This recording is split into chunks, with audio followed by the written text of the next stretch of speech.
Before we begin, we want to acknowledge that some stories and discussions in this episode of Radiant Resilience may touch on sensitive and potentially triggering topics. These may include themes of miscarriage and pregnancy loss, fertility treatments and IVF details, emotional trauma and grief, difficult conversations about family planning and societal expectations, and financial and medical challenges related to fertility.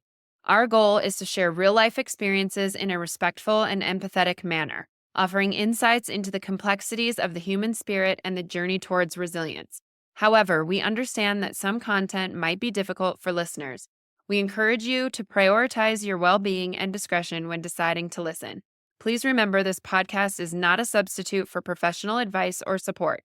If you find yourself needing assistance, we urge you to seek help from qualified professionals or trusted support systems. Your mental and emotional health is important to us. Thank you for your courage and for joining us in a space of understanding and compassion.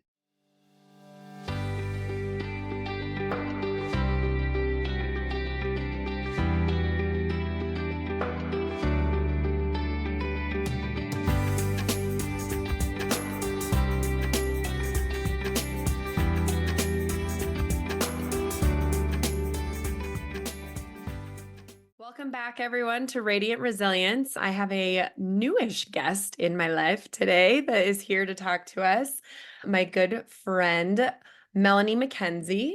She is 45 years old. She loves being outside and loves most outdoor activities. She loves working out and goes to CrossFit. Also, anyone who knows her knows she loves dogs and dancing salsa. Those are new to me. Her partner, Ty, and her have been together for 9 years and just got engaged last fall. Congrats. They started to try for a family when she was 39, and that has pretty much been their lives for the last 5 years or more. They own a home in, how do you say it, Sayulita, Mexico? Yeah, Sayulita, yeah. Okay, and spend as much time there as they can. I have not been to Sayulita. I don't even know if I know exactly where that is. And then they decided to do IVF in Mexico. I'm assuming since you have a house there, yeah? Convenience, yeah. And so she's been spending a lot of time there in the last 2 years. Welcome, Mel. How are you? For having me. Good. Yeah, thanks for coming on. So give us a little, I don't know if you want to do a deep dive into your fertility journey or just Yeah, an I feel like overview the and then we whole can. thing is the deep dive. Yeah, I know. Yeah, we were like everyone else, I think, super naive to the whole. We met later in life. We went through that progress of getting to know each other and deciding those things like in our 30s, in my 30s. Ty's a little bit younger than me, but we didn't finally decide that this was the right time for us until I was about 39 and I had my IUD removed and thought, okay, this will be super duper easy. And as we know, it's not. Did you get a lot of that? Like, I still get the, you're so young, you still have time. And I'm I don't feel 36, like I but get that anymore.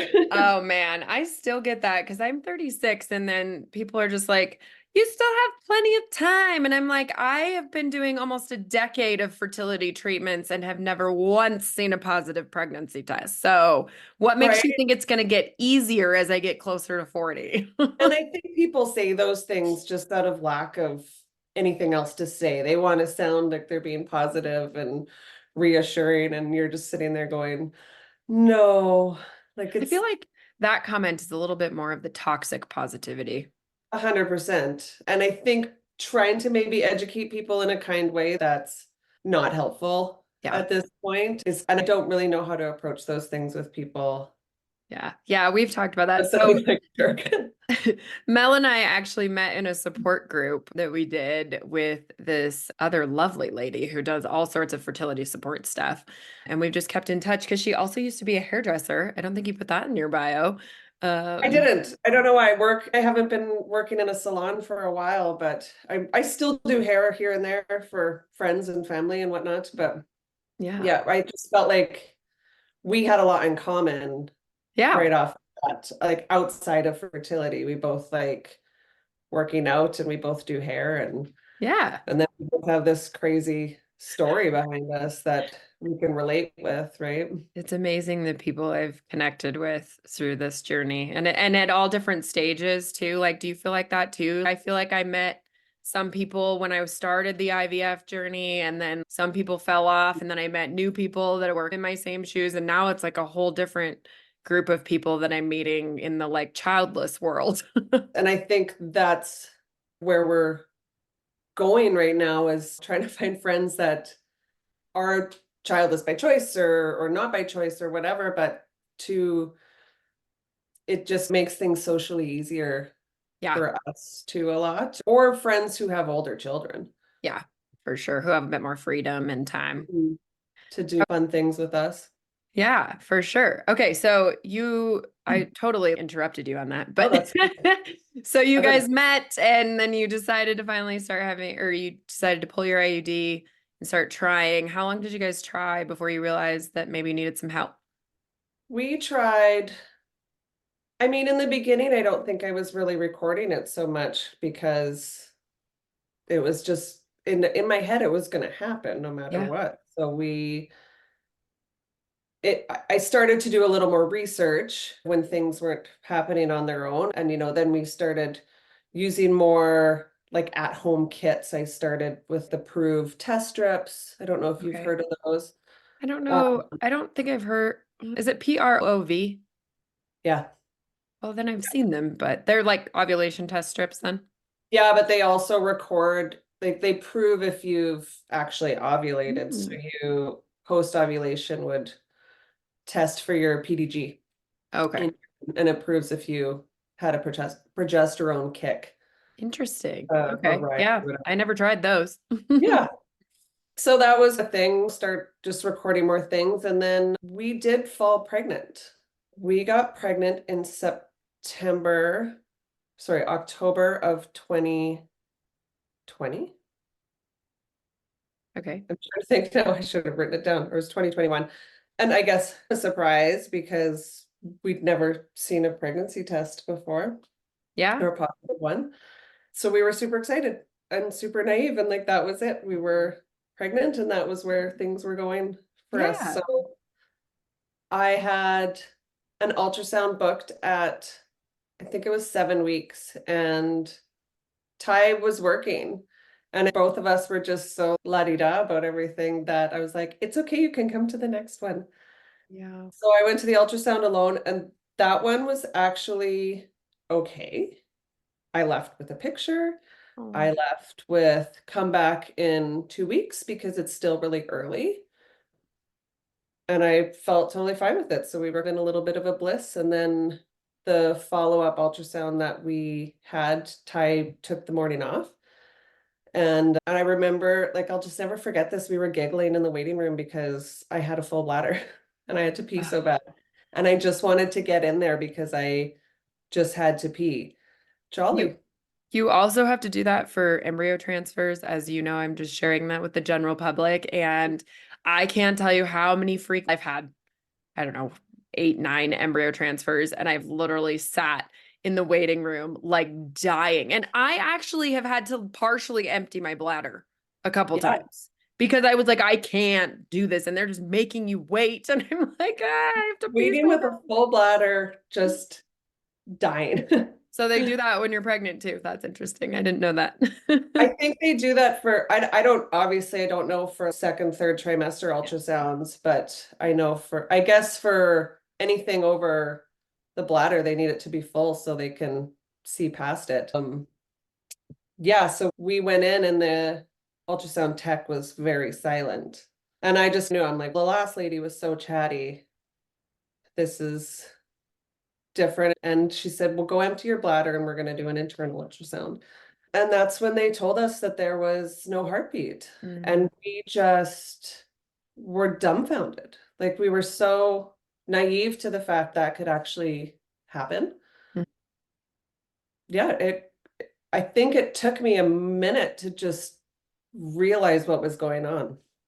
Yeah. Um, Fast forward ahead to follow-up ultrasounds, I got totally prepared to hear those words, but Yeah. that one was a big slap in the face because we were just naive to it. We had no idea. Yeah, sure. And it's not something that like I think miscarriage is still something very taboo to talk about. I think it's getting better, but it like people. Now I talk about it all the time. It seems very Sure. common, but I think ahead or back and I never talked about it. I never knew friends who really had one. No one ever talked about it. So it wasn't on my radar at all. I'm so sorry. And yeah, it was obviously super devastating, but we were still in that mindset where we could just get back on the horse and Sure. try again. Yeah, that was a big whirlwind for us. So we healed from that as best as we could, or how we thought we should. We were another year of trying, and then my GP finally sent us a referral Okay. to the fertility clinic in Calgary. And we were still, at that point, I was just wondering why it was so hard because we really were recording everything. And when you're doing that, it's just so exhausting. And then you don't understand like why you're like, how could we possibly be missing this window? How could we possibly be doing, I don't know. I just think back to being obsessed with taking my temperature, with doing the ovulation test kits and then really making sure we were having sex around the right time and like multiple times, but not too much, but not Don't have it too many times, but don't have it too little times, and it has to be right in this window. And yeah, it's all consuming every month. Yeah. yeah, we hadn't had really any tests done on ourselves either. In hindsight, when I look back, I think of how much more I should have Mm, maybe pushed for. Like now I'm a psychopath when it comes to walking in a clinic. I'm like, no, I want these tests, I want this, I've done the research. yeah, But for then I sure. just kind of went with what I was being told, and okay, we'll test your hormones. Okay, we'll do a test on Tyler. And we waited the full year, which is surprising now because of where we were at age-wise, or where Yeah. I'm at age-wise. But Yeah. Okay. So Mel is in Canada. So I don't know if things are different there, but like here they say you have to try for a year if you're under 35, I think. And then over 35, they say try for 6 months six and then you months, can seek yeah. help. So, My doctor, I don't know if we were a full year before she sent the referral to the okay. fertility clinic, but it would have been a year before we got in. Mm. Like it was, Oh, because is that because of your guys' healthcare? I think so. There's two clinics in Calgary. One's pretty big. I think there's 9 doctors there or something. Oh, And the wow. other one is smaller. There's one doctor. Okay. So we were sent to the big one. I think there's a really high demand for it. And Is it private then there, or does your guys' healthcare cover some of that? How does that work for you our guys? healthcare, we're lucky. Our healthcare will cover a lot of tests. So like blood work, I think, some prescriptions. Nice. I'm not too sure because I really didn't actually get that far with this clinic. Okay. Okay. We ended up deciding to go to Mexico. There were two things. It was during COVID. Mhm. So our appointments were over the phone. Oh, wow.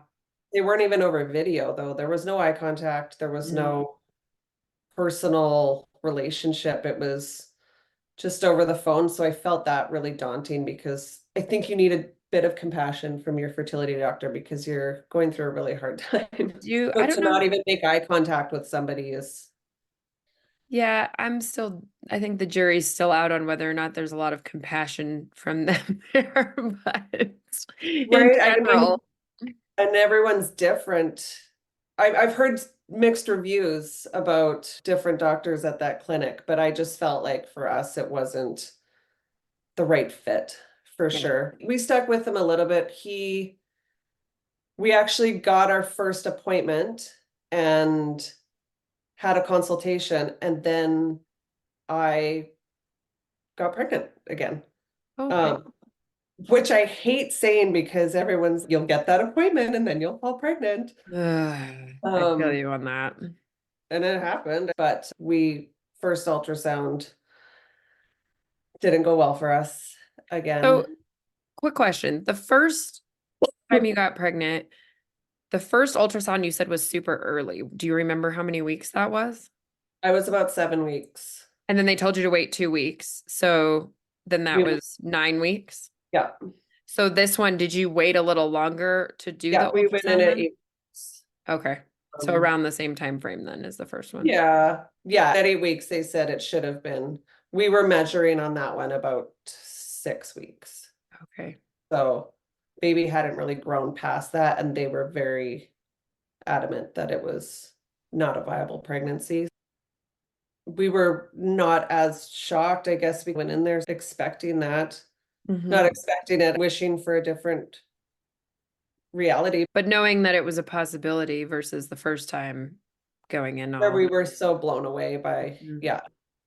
And I just really wanted a reason. I wanted to know why, and nobody was giving that to me, or nobody was helping me with that. They just kept saying it's probably chromosomal abnormality due to egg quality is where they were going with They it. just immediately went to egg quality. I think because of my age, that's what they were jumping on. Oh, that's kind of crappy, but yeah, that's been a beatdown for sure as far as my part of this whole process is. Sure. Yeah. And the doctor at this clinic, he really emphasized that all the time. He kept saying things like, due to your age, we should do this, and due to your age. And it just broke my heart because we just have no control over that. That's where our life started. And I feel like that's almost, if I were in your shoes, I would feel like that was my fault. I already feel I started trying at 28, 29. I still sometimes beat myself up because I'm like, we were married at 25. Maybe we should have just started trying immediately, but we weren't ready for that by any means yet. We tried to do the responsible thing and wait until we were ready. And now I feel like sometimes I'm like, that was irresponsible. But really, I don't think it was. But every once in a while, it's a joke for us. As much as you can make jokes about this, we say maybe we should have just come right out of the gates trying, because clearly it might not have happened anyway, but we would have been younger. And then you can maybe take that age factor out of your head, or sitting on your shoulder. Yeah. And that's something that I just have no control over at this point. So we actually kept trying, and I asked the doctor if he would put me on letrozole. And letrozole is an ovulation drug. Like it would help develop the follicle or more follicles to give you an optimal chance of conceiving. Yes, I have a really good friend who has PCOS pretty bad, and she did letrozole, well, 2 months, I think, to have her son. So I think what it does is just kickstarts, make sure you ovulate, because my friend with PCOS, they basically said she was not ovulating at all, trying to force ovulation. But that's interesting. So do you think you'd been ovulating to that point? Obviously, I had at least twice. Yeah. Because I'm just asking because I asked my OB at one point. I was like, because that's usually the first step, right? Clomid or letrozole you start with, and then you go into like IUIs and then IVF. That's usually the natural progression from what I understand from most other people. And nobody ever suggested Clomid or letrozole to me, ever. And I did ask my doctor at one point, because you can just do that through your OB. You don't need a fertility doctor. Right. And she was just like, well, you ovulate, so no. And I was like, okay, so I never did try it. Yeah, from what I understand, like we had, and they keep saying when you use these drugs, you can have it increases your chances of multiples, because you can grow 2 or 3 follicles because you're taking these enhancing drugs. So I'm not sure why they wouldn't give you that opportunity. I probably should have looked into another doctor and gotten a couple of other opinions. Also, at the time, I don't know. I think that was even after I'd done a couple rounds of IVF. And I was just like, I don't want to do IVF, but can we try this in the interim until I do another round? And she was just like, no. It's such a trial and error process. Like you're learning as you go, questions to ask your doctors. Yeah. And you're doing the research at home. No one's teaching you this. Yeah. You have to figure it out, or through other people who have gone through this. You look at their stories, see if that's something that relates to you in some sort of way, and take that information. Like I've taken things to my doctor that don't relate to me at all, but I want him to tell me why. So I just want to have all the information that I possibly can now. And then I really didn't. Like I was really going in blind. Yeah, for Why sure. would you? You talk to people who have healthy living children who still can't tell you how ovulation and conception actually Yeah. works. It just happened for them, so they don't really have to. Yeah, I was talking to my sister a long time ago because she had my niece like right before we started trying. And I remember making a comment about ovulation test strips or something like that. And she was like, "What?" With those. Because she had my nephew on, that was an oops when she was 19. And then my niece was planned, but it was like a 2-month try. And it wasn't Right. like, I don't think she was tracking. She definitely wasn't tracking nearly to the extent that I had gotten to. And it was just interesting to me. I'm like, how do you have 2 children without knowing all this stuff? How did you, is it magic? It seems like it to me.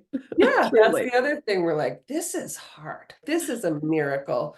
Yeah. When you actually look at how a baby is conceived, all the factors and everything that really has to align. For sure. Actually, just the other day, I had a client who his brother had a baby the last time I saw him. And so I was like, "Oh, how's your brother? How's the baby?" And he was like, "Oh, did I not tell you?" So, long story short, this baby unfortunately did not make it. And it absolutely wrecked my heart and soul. But to hear this story, but I came home and I told my husband the story, and he was like, "God, anybody who actually makes it to having a healthy child in this world is so lucky. It seems like such a Miracle. miracle." Absolutely. Mhm. And you hate that you have to be terrified about every single little step. There's so many factors that if we ever get to a point where we go through a full pregnancy, I think it'll be a terrifying experience full of lots of counseling for Yeah. me. Unfortunately, right? Because you think it's supposed to be this like magical, enjoyable thing, which I suppose the people that have gone through it would probably disagree a little bit too, but I some mean, of them yeah, have had mixed. miserable pregnancies, Yeah. but they don't necessarily always have to deal with the emotions of it too. And if you don't know that fear of loss, then it can be maybe a blissful experience. But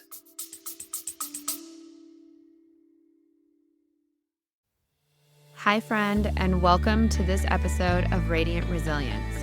We are always looking for new guests on the podcast. I want to highlight you if you have a story of resilience that inspires others. Everyone has a story, and I believe that sharing yours can help others feel less alone. Are you ready to share your journey and inspire others? I want to hear from you. Every story has the power to impact lives and foster a supportive community.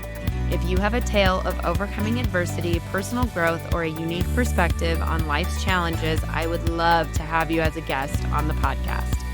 To become a guest, please email us directly at radiantresiliencepodcast@gmail.com or click the link in the show notes to become a guest. Join us in spreading hope, strength, and inspiration one story at a time. Be brave and share your story so others feel less alone. I hope to see you soon.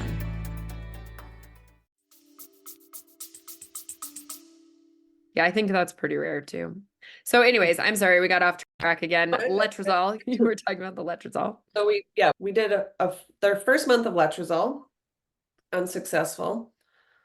Second cycle worked, Oh, and we got pregnant a third time. I felt very positive about this one. I don't know if it was because it was a letrozole cycle. I don't know. I felt good about it. I could see that where like you felt like you were doing something, and so this Did felt like something more. different. Yeah. So I think I had a feeling in my head that perhaps a different result would be okay. We made it to our 8-week ultrasound with the most tension in the world. And the ultrasound tech immediately said, "There's your baby's heartbeat."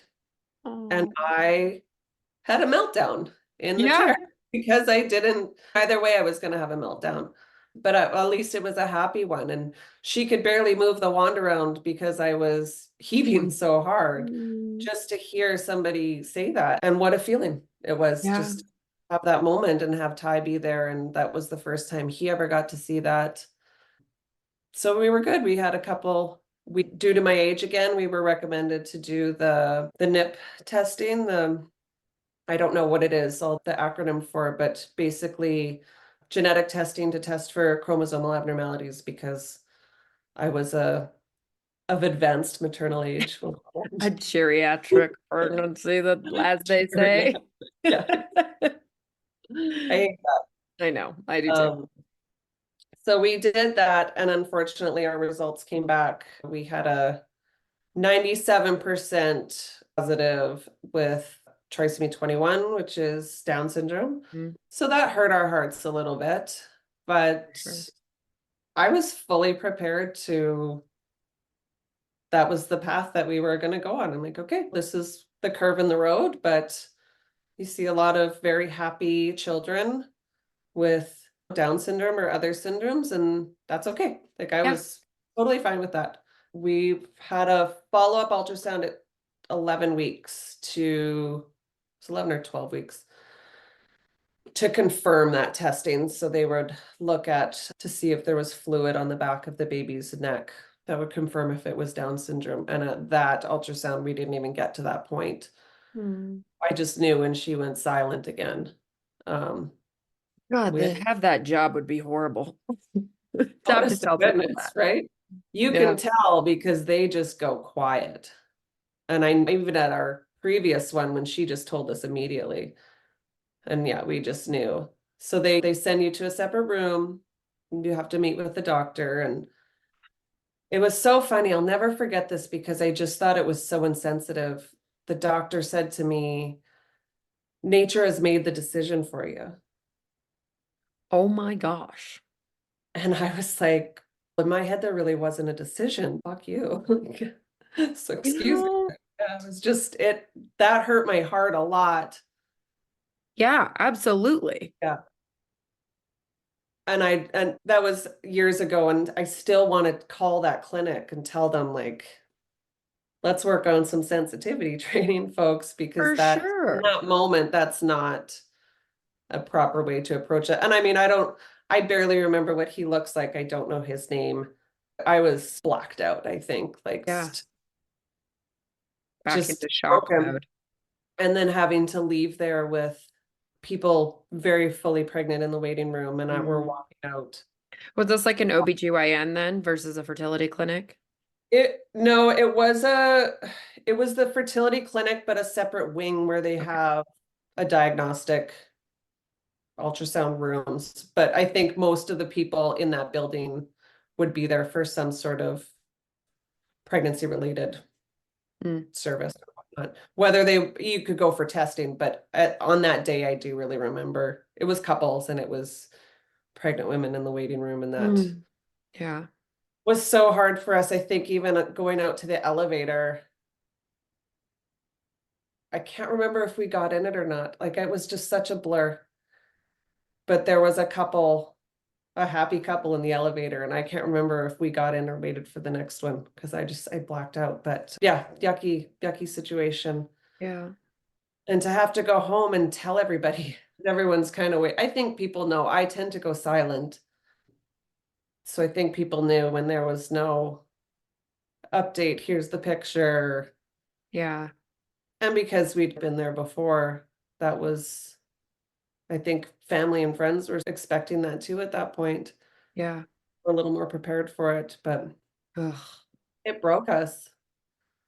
And that's Third when one for sure. And you'd made it past the last two pregnancies. and we made it through our genetic testing, and like this baby, we were so close to the second trimester. That was the hump that I needed to feel safe, Yeah, you for know, sure. at that point, because that's all we were like, we just have to make it to 12 weeks or 13 Mhm. weeks. And I assume at that point, you're also, then you find a new hump that you're Yeah. going to make it over. But Yeah, for sure. that was always the first one for us that we could just never get to. And We actually ended up getting that one tested, the product of conception, they call it, which we knew the result anyway. The baby's Yeah. heart wasn't strong enough due to Down syndrome, and we'll never know for the first two. In the second loss, I begged them to test it. I just wanted to know why we were, if it was genetic chromosomal abnormality, or if there was something wrong with me that couldn't carry. I needed answers, and it's so frustrating to me that you have to have three, which I just think is really disgusting because Yeah. women should have to go through that three times to Yeah. get, you know, some Yeah. sort of answers medically. I was willing to pay for it. I'm like, I will send it to a private lab. I just want to know what is happening and why this is happening. And we'll never know that, but Yeah. I guess assumptions are all we have to really work off of. So we Yeah. decided to move to IVF, not necessarily to conceive, but we wanted to test the embryos because we just thought we can't go through this anymore. Yeah, So for if we sure. have a genetically normal embryo, Hmm. then that'll give us some sort of peace of mind. Yeah. So we moved forward with that and going into IVF, thinking we did our first round in January of last year, so 2023. And I fully believed by April we'd be pregnant. It's Um, it's so amazing to me. I constantly think back to my first round of IVF and how naive I was. Like so naive. I just, especially because we're still somehow right. considered unexplained. And I'm like, I was just like, this is gonna work. And so it's so funny to me when people are like, the relax or stop thinking about it or think positively or whatever. I'm like, I had that mentality in the beginning. 100%. Yeah, you're like, I was there. I was throwing positive and genuine positivity. I wasn't even pretending. I really thought it was going to work. Yeah, and all the way through, because I don't know if you remember, but I had my first egg retrieval. I had 10, no, 11 fertilized embryos that Mm. successfully fertilized. I just had to get them to day 5 and day 6 or whatever. And I was like feeling good. They took a lot out of me. We had a good fertilization rate. I was Good like, chance. yeah, Yeah. I was like, this is great. I even made a comment. This is terrible, but I even made a comment. I don't even remember the conversation, but I said to Colin at one point, I was like, I just made your parents 11 grandchildren. Like, it was something we were talking about as parents. I don't even remember. I was like, I just made them 11 grandchildren. And he was like, okay, Tawny. And I was like, no, But really. you really believe it's going to work because Mhm. And then that phone that's call that I had one embryo left wrecked me, absolutely wrecked me. So, that is devastating news when you get those phone calls and you start out with such a good ratio. And I think that's one of the things that a lot of people don't understand. Even supporting a friend going through it, like how quickly those things drop. I think our first retrieval, we had 15 eggs and we ended up with two embryos and neither of them were normal. We went from 15 to 0. I know when you tell people who aren't familiar with the process, you're like, oh, I had 19 eggs. And then, like, I think I had multiple egg retrievals. I don't remember the exact numbers now, but I had a couple that were 19, 18 in those upper numbers. And that sounds great. But I'm like, yeah, but even my fertility doctor in Turkey, the first time that I went there, he was like, oh, yeah, you're going to have lots of embryos. You're going to be fine. And I'm like, I've already done this 2 or 3 times at that point here in the US. I'm like, okay, I have started with this number before and I have ended with practically none. So, Yeah. And like, when the doctor's positive, you're a little more uplifted, right? yeah, at that point, I think I was like, yeah, you don't know because you haven't worked with me before. And I Let's know it wait and looked see. good. But yeah, anyways, so you went in for your first IVF. We went for our first IVF. Did Yeah, you do that in Canada? we did it in Mexico Okay. after that last loss. And so my fertility doctor in Calgary had said, you have to do IVF now because of your age.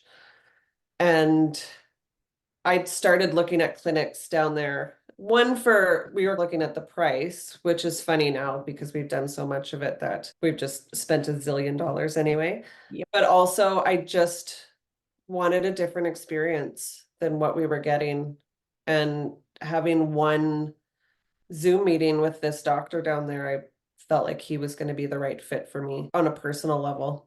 Yeah. And I still believe that, even though we've not had success, I have a really good relationship with the doctor, and I'm very candid with him, and he takes it from me. But I also try to do as much research as I possibly can and come to him with questions and whatnot. I digress. But yeah, so we did that round. We ended up with 2 embryos to send for PGT testing to see if they were genetically normal, and they were not. Neither And one. neither one. And we were stunned. And they're still saying it's most likely due to egg quality. So we did 2 more retrievals after that. I did 4 egg retrievals in 6 months. I Wow. just hammered them out. I didn't want to waste any time. Sure. So we thought we would bank. The second retrieval, we ended up with 2 embryos again. So we held on to them and thought, okay, we'll do a third and see if we get any. On the third, I think we changed my protocol a little bit. I don't know why he did that, but it was just a little tweak. We ended up with 0 embryos Oh on the no. third. So we had nothing to even send away Ugh. for testing. That was just such a kick in the gut. Um, I didn't see that coming at all. Yeah.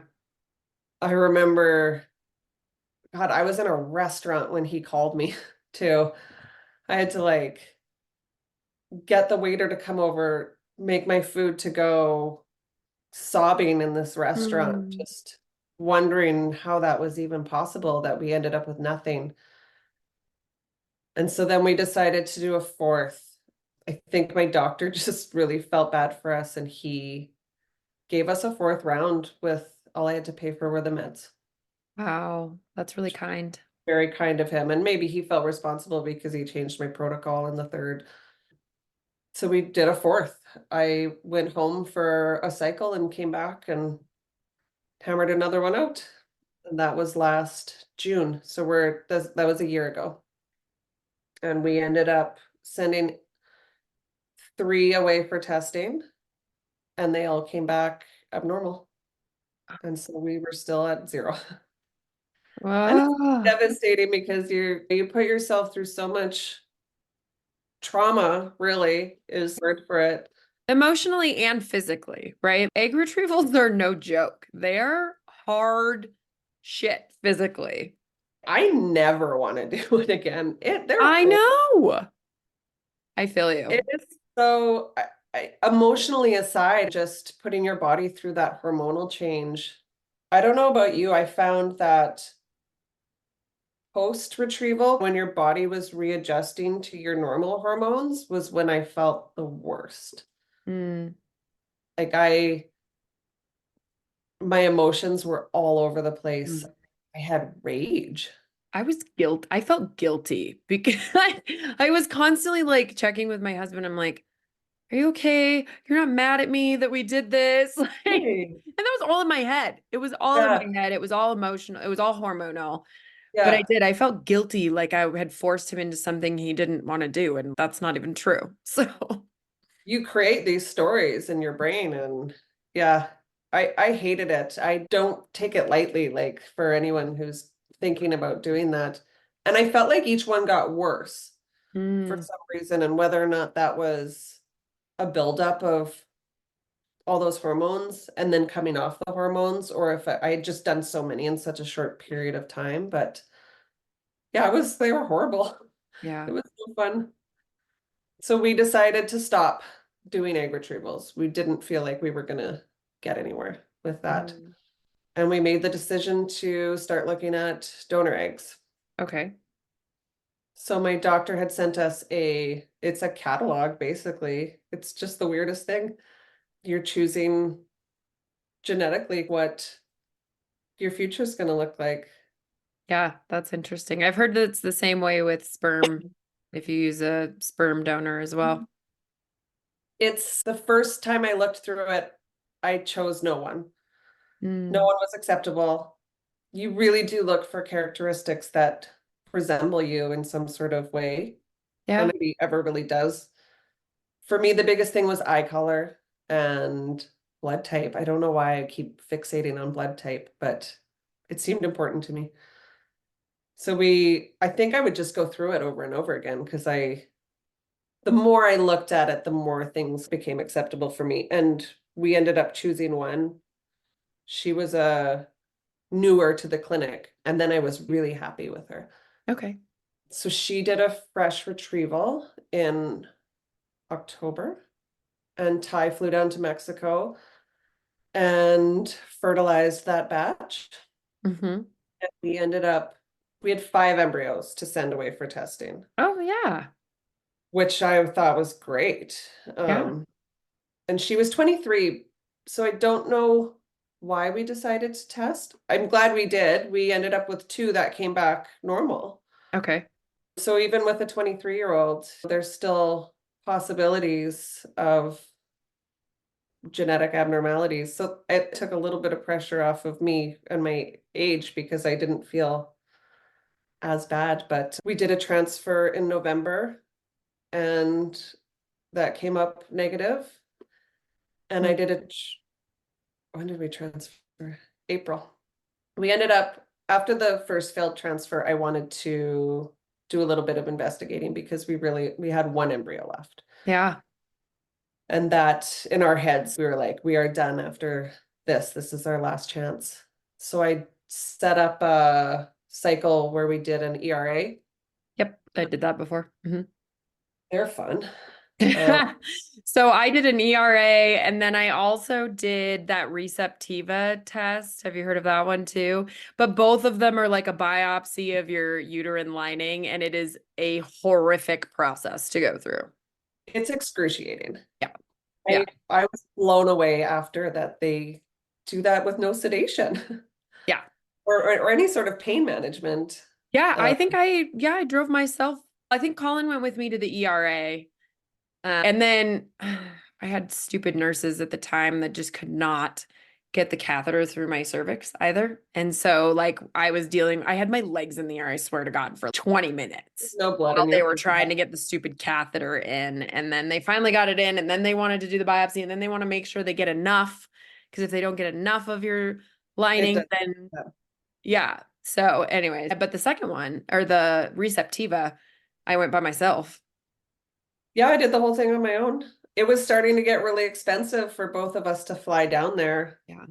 So I would just fly down on my own. I have a community there. I'm not Yeah. alone. I have very good friends that take care of me, but I went to the appointment by myself. I didn't think it was really going to be a big deal. The doctor said it'll feel like a pap, Yeah. Lies. which I was so adamant to tell him that yes, that was a lie. Yeah. He said, "How was that?" I'm like, "That was terrible. Like I was trying to crawl out of the chair and I was Hmm. just sweating. And I said to him, like, I can't do this anymore. And he said, okay, we're done. But it was a lot of scraping. And we got results back from that. I did the endo trio, so he had to do 3 biopsies that day. Okay. The one was the ERA, and that's to test your receptivity on implantation if they're doing the progesterone correctly.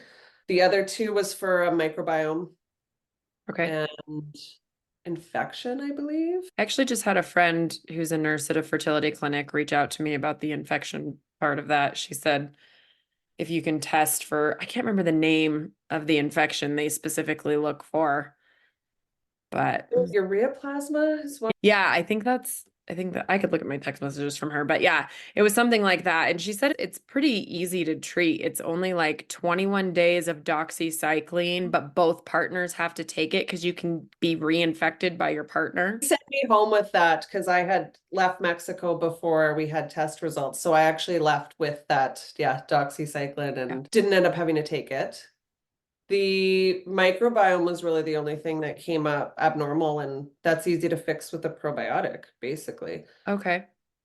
So everything looked above board as far as doing transfers. So I went back in March to do my second transfer. And during monitoring, I had a big old follicle that grew Okay. through my meds, which didn't Okay. happen on the first one and didn't happen on the ERA cycle either. So we had to cancel my cycle. Oh And I man. had to, because I ovulated on my own, which was crazy because my body just couldn't cooperate. Yeah. And it's just frustrating because then you've already started your medication. I think I Yeah, was 2 weeks into meds. It's time wasted, it's money wasted. You have for to, sure. and when everything works on a monthly cycle, knowing that you have to wait a full month again to start it, mentally, it's just exhausting. Yeah. So I flew home. I was trying to decide if I was going to stay or go, and I didn't even have enough. I wasn't prepared to be there for that long. I didn't have all my the million supplements that I take. Yeah. So I flew home, reset my brain, got back on the horse and flew back down and did another transfer and fully believed that one was going to work because we'd done all the testing. Hmm. We added a couple extra different medications on top of the ones we were taking, and we ended up with a failed cycle again. So you're And back we to square one again. we have 0 embryos. We are at square one, Hmm. and it's just I'm exhausted. Yeah. It's so much. So much. So much. But we kept telling ourselves that there were two things. It was like when we don't have embryos left, we're done. And when I'm 45, we're done. And both of those things happened. Mm. And I'm not ready to throw in the towel Mm. just quite yet. I'm Yeah. stuck as hell. I've never worked so hard for anything without a result in my life. I don't know how to walk away. Yeah. Yeah. And we really want to have a baby. Yeah. It's just a devastating process Yeah. when you go through this. And it's a unique position to be in, like where you're at now. I did finally get to the point where I don't know, every once in a while my brain goes back to maybe I could do one more round, maybe I could do, but Yeah. then I just think about everything I've gone through and everything. I don't know. But it's a unique position to be in to decide whether you want to walk away or not walk away, or I don't know.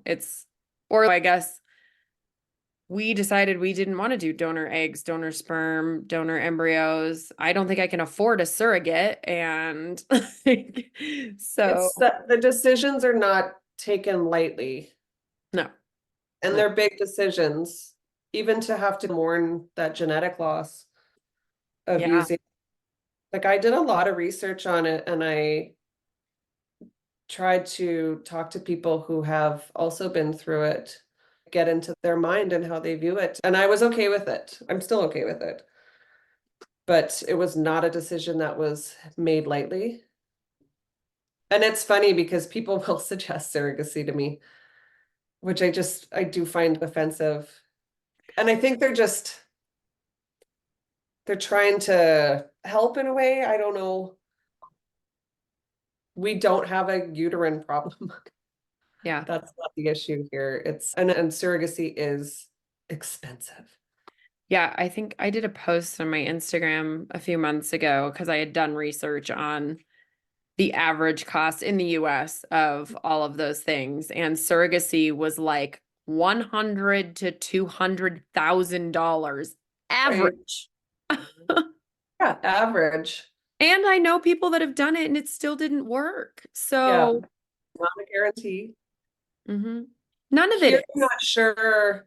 I think it would be a lot of the legal fees that would be what adds up. We don't have to, you would obviously have to pay for their IVF, but I think monitoring and stuff in Canada would be covered. But I still think you're looking at 80 to $100,000 once all And said and here done. you have to pay the actual surrogate a salary as well. So unless you do use someone, but even then, like you still have to pay all the medical bills and you have to, and then there's the legal stuff. I actually met a girl on Facebook who is doing it in California and she's using a friend. So she's not paying the salary portion of it, which I think the salary portion usually they say around like 40 to $60,000 alone. And then you have to pay the medical bills and everything on top of that. So she's not paying that portion, but she's paying all the rest of the stuff, the IVF, because I think they're also using donor eggs, IVF, the surrogate. And then she said she was paying for both lawyers, hers and the friend's lawyer, to do all the legal work and all the legal. Yeah, I just, I think that's It's one of the been, most frustrating things because I'm in that phase right now where I feel like everyone's, why don't you use a surrogate? Why don't you use donors? Why don't you try adoption? And I feel like when I tell people that's not routes we want to go, it's like I'm being judged for not wanting it enough. 100%. And I don't think any of those are an easy way out either. No. There, there's no easy route. Emotionally, financially, we have friends who have been approved for adoption in Canada they got approved 2 years ago Hmm. and they're still waiting. Yeah. Like it's not easy. And I blame the TV and movies and media for making things look very easy and people, Yeah. I think they normalize that. But yeah, even adoption here, I think to do adoption in Canada, I think starts at about $50,000. Yeah. If And you want to go internationally, I think you're looking over 100, and that's a lot of money. And then on top of what we've spent in IVF bills already. right. Yeah, I have a friend who she did adopt a little girl, but the first mom that they got matched with backed out too. Which is always a possibility, right? Yeah, and I've heard each state here is different with their laws, but I don't know if this is accurate. I guess I should probably look into it deeper, but I had heard at one point that Colorado, up to 2 years, the biological mom can come back. Oh gosh. Hmm. Domestic adoption is no joke either. No, then that could just break you if you've Yeah. raised a baby for 2 years and have it taken away. But it's not a joke and it's not, I feel like I just wish people really understood that those suggestions are not helpful and then you have to explain Yeah. why you're doing that. And it's just every time you go through it, it's so exhausting and it just grinds at your soul a little bit to keep explaining. Yeah. We've decided we've started to look at new donors. Okay. We have three options right now. I think we're waiting for some test results to come back on the 3rd to see about just genetic compatibility. And hopefully we'll make some decisions through there. Yeah. How does Ty feel? Is he tired of doing it all, or is he okay moving forward and keep trying? He's good. He's really supportive. I think he would do, I definitely am holding the reins right now. He would do, if I felt like we were done, then he would be okay with that. Um, he's so good. I feel so bad for him. He just wants us to be happy and Mhm. he keeps saying that of course we'll be okay Sure. no matter what. But he just keeps wanting to reassure me of that and Mm. that life will be happy no matter what the outcome is.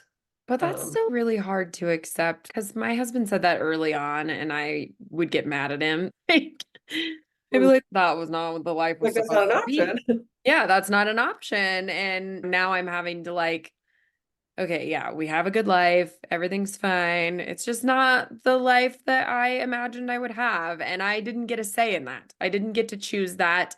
That wasn't my choice. It was decided for me.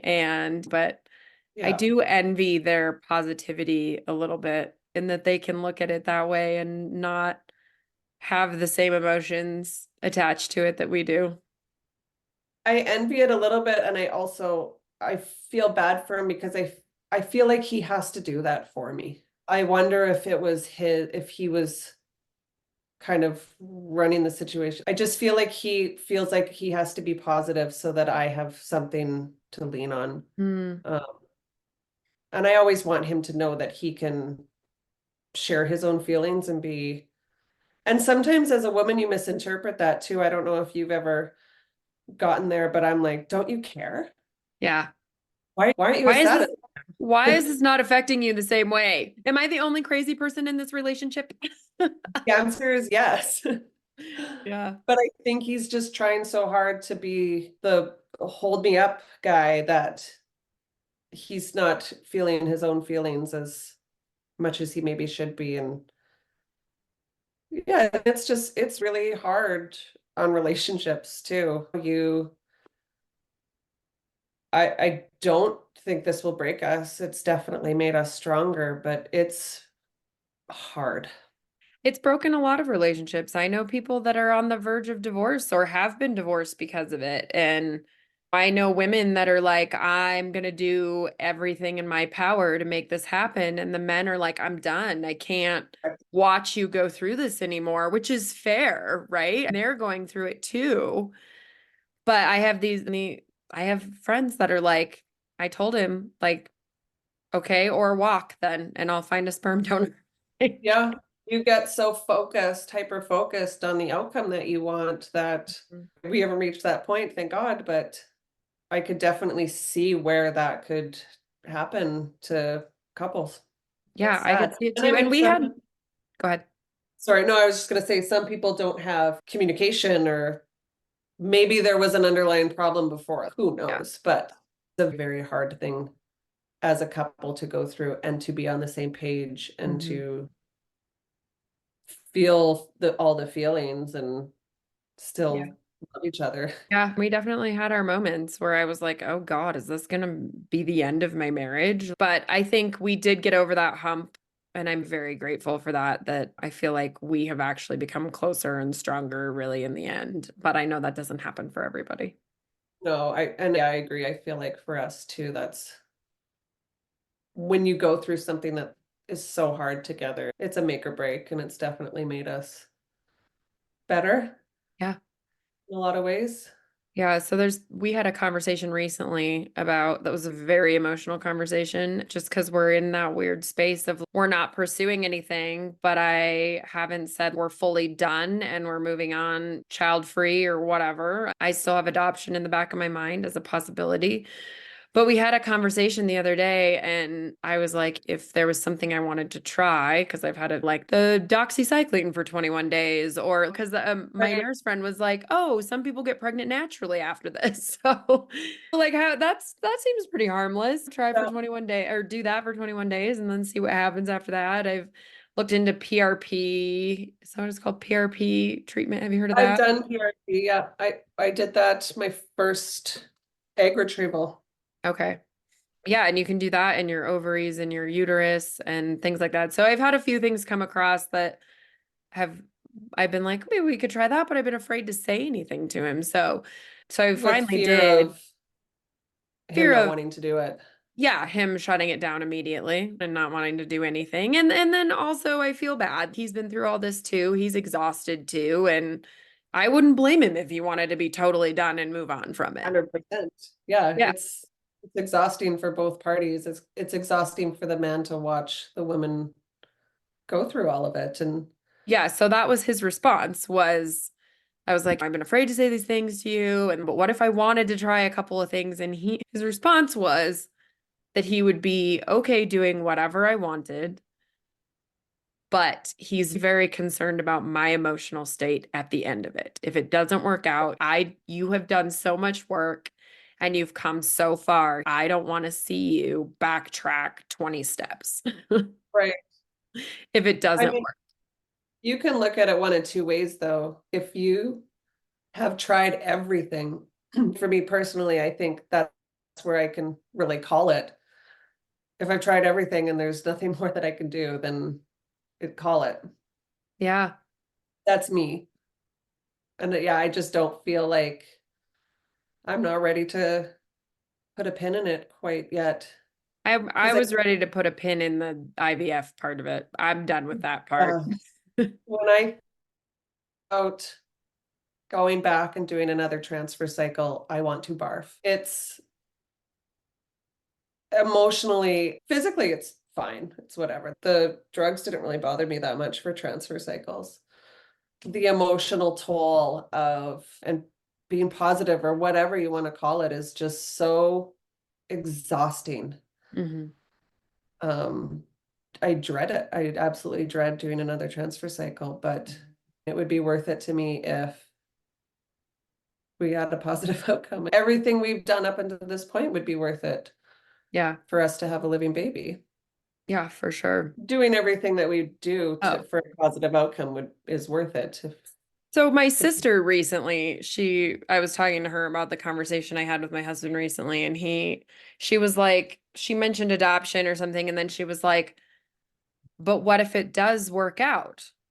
I'm like, but that is what keeps us all in this nonstop cycle of never ending and never finding an endpoint, is because there's always that little glimmer of hope.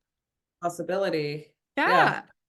Yeah. And so I'm like, yeah, obviously that would be ideal and that would be the best. And I would be so happy. And then everything might feel like it was worth it. But if it doesn't, and it absolutely breaks me again, breaks you.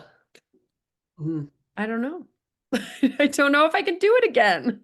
It's just hard. I don't even know how to use any other words for it. It's just so hard. Yeah. Yeah. It just takes everything out of your soul. And Hmm. yeah, I wouldn't wish this on my worst enemy, to be honest. Agreed. When I listened to your story, it just broke my heart because I know all those feelings. And to hear somebody else go through that, it's just devastating because no one should ever have to feel that way. Yeah. It's And not, it's repetitive too. It's over and over and over. And how many times are we supposed to deal with that? it is the frickin' definition of insanity. Yeah. Ah, yeah. We're just doing this thing over and over again, expecting a different result. And I don't know. I don't know how long I could keep doing this for if I actually do go insane, but I mean, I think you'll know. I definitely knew. After this last year, I was just like, I can't. And every time my brain goes back to maybe I you hit a could. point and you're done. Yeah. Yeah. You definitely get to that point. So I think you'll know when the time comes. We, I'm close. I feel like this really is going to be my last kick at the can, and we'll see how the summer goes and where we can move forward from this. I'm still waiting on test results and Yeah. um yeah, move forward from there and Yeah. fly back to Mexico. At least you're gonna go to Mexico a few times. I was going to Turkey and that was so far away. It was far. It was just so far. I was thinking that when I was listening to you talk about it, Rick, I've gone back and forth so many times, and that's a 4.5 hour flight for me to Turkey. Holy cow. Yeah, it was a jaunt for sure. But I do Oh, love Istanbul. It's a pretty fantastic city. So I was like, I could do this. And I went by myself once for my one transfer, and I really enjoyed it. I had the whole week yeah, to myself, and I went around the city like a normal tourist. I did all the things I've already done before, but it was still fun. course, yeah. And you do have to make the best out of those Mhm. situations too. But yeah, that it would just to keep doing that over and over again and having to travel for it. It's different when you're doing it in your hometown and you don't have to go anywhere. Yeah, and my clinic here was 5 or 10 minutes from my house. So That was really nice. But it was also, it's a pain in the ass to juggle the doctor's appointments and then not knowing exactly when the egg retrieval is going to be or the embryo transfer is going to be. Like I would end up having to take like a whole week off just in case so that I didn't have to Yeah. move clients around.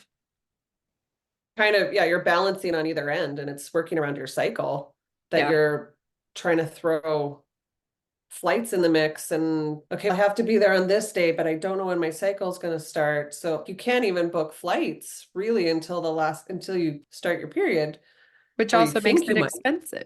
Yeah. 100%. Yeah, we spent a lot of money. Last year wasn't, or like this current year wasn't as bad. Last year was really bad for flights. They were super expensive. Ty was flying down just to do his part because he was full-time working. So he'd come down. We'd try to arrange it so it could be over a weekend if it was possible. So he could take a day on either end. He'd fly down for 4 days. But the one flight home, I think one way was $1,200 for him. Wow. And Yeah. just how it worked out with how the flights were, like it really adds up and you don't have a lot of control over that. And he Yeah. had to. Yeah. You guys are unfortunate that you don't have the credit card point system that we have here because that has saved me in that regard. That was a conversation I was having with girlfriends the other day about, yeah, air miles or airplane points or whatever. Yeah, I don't have that on my credit card, so it would. Yeah, all of our Canadian friends are jealous of that because I think that's not really a thing in Canada, not like it is here. I literally haven't paid for a flight in 5 years or more. So, Amazing. yeah. I'm Yeah. I'm paying out of my butt for flights right I now. know. Yeah. And I think that if I had to pay for flights, I think we would have maybe reconsidered Turkey and doing something in Europe or doing something just closer by because flights would be horrendous I mean, for sure. essentially it's just a medical expense at this point. You tack on $1,000 for every round you Yeah. do is your flights Yeah. per person, more or less. But Yeah. it's Ugh. just kind of part of the game. Yeah. Mel, thank you for sharing your story. Thank you for coming on and having this conversation with me. I feel like I could talk to people all day long about this topic. Same. When I heard your story, that was just so brave of you to publicly share that. And I think it really does help people I who hope are so. going through it. I don't know. I know my family and friends have heard it over and over again, but for somebody else to be able to relate and maybe it helps somebody else or whatnot, it's just important. Yeah. Yeah. It's just important to share things. And I'm really open if anybody ever wants to contact me or ask questions, or if they're going through it and need an ear to listen or whatever. I want people to be able to share it because I think that's really helped me too, is relating to others and even just getting information that you might Yeah. not have known in the beginning, right? Yeah, for sure. Yeah, I'll put all of your contact info in the show notes for this so that people can contact you and reach out. And yeah, so thank you so much for sharing all this and being vulnerable. And it's tough stuff. So thank you. It's tough. Yeah, I think I took a little chapter out of your page and Hmm. you inspired me. Oh, thank you. I'm glad. I'm glad because I do. I think that sharing it was hard. That was a hard episode for me to do, but I got through it and it was okay. So I do think it's important to share for people to not feel alone. Thank you so much for coming on. I appreciate you and we'll talk soon. And good luck. Maybe if you feel like it at some point, you can come on and share an update at some point. For sure. Yeah, of course. All right, everyone. We'll see you on the next episode. Thanks for listening. Thank you so much for tuning into today's episode. If you enjoyed our conversation and found value in the stories shared, please consider following us on your preferred podcast platform. Your ratings and reviews make a huge difference. They help us reach more listeners and continue bringing you engaging, insightful content. We appreciate your support and would love to hear your thoughts and feedback. Until next time, keep listening, growing, and sharing.